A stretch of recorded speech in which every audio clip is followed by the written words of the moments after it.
Hello, everyone. This is Mike again with Republic Preparedness, and today we have a Republic news update for you.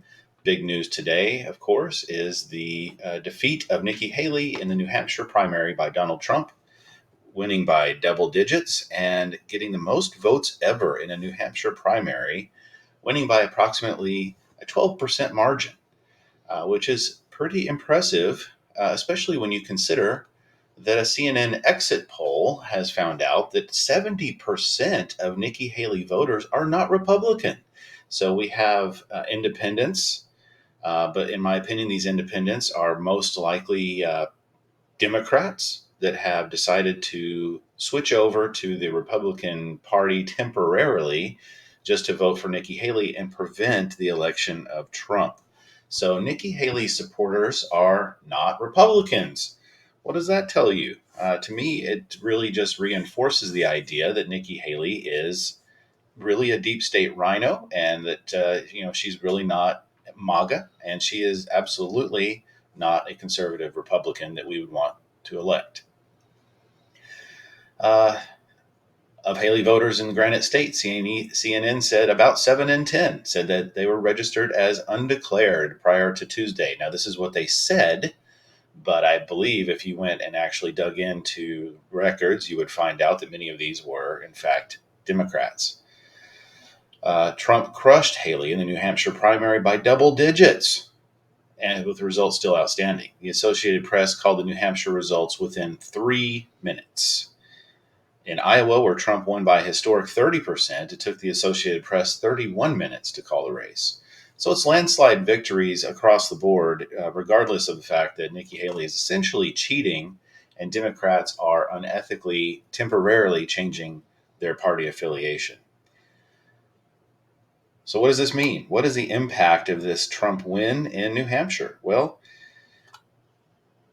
RNC Chair Ronna McDaniel urges Nikki Haley to quit the race, says message from voters is the party needs to unite around our eventual nominee, Donald Trump.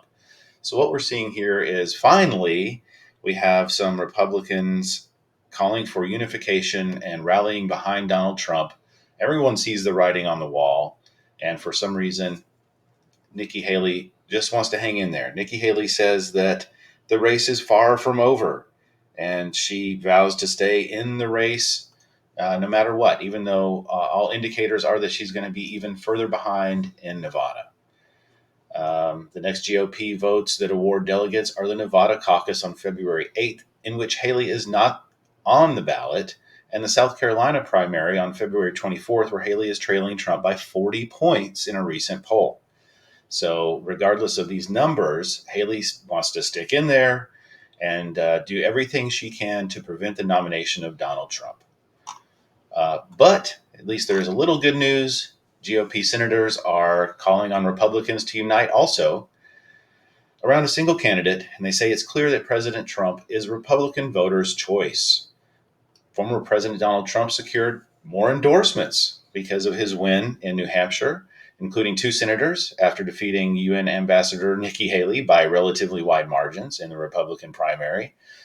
Senator John Cornyn, Republican of Texas, and Senator Deb Fischer, Republican of Nebraska, both said it was time for Republicans to unite behind the former president to save the country from 4 more years of President Joe Biden.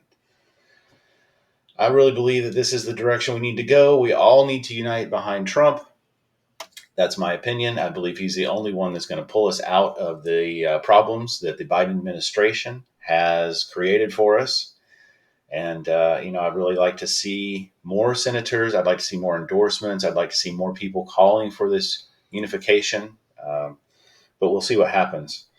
My question is there going to be more infighting? Are there going to be more unethical practices? Are we going to see more twists and turns in this primary race as democratically controlled Nikki Haley tries to get in there and block him somehow? We'll see what happens. You guys hang in there. Remember to visit our website, republicpreparedness.com, and we will talk to you tomorrow.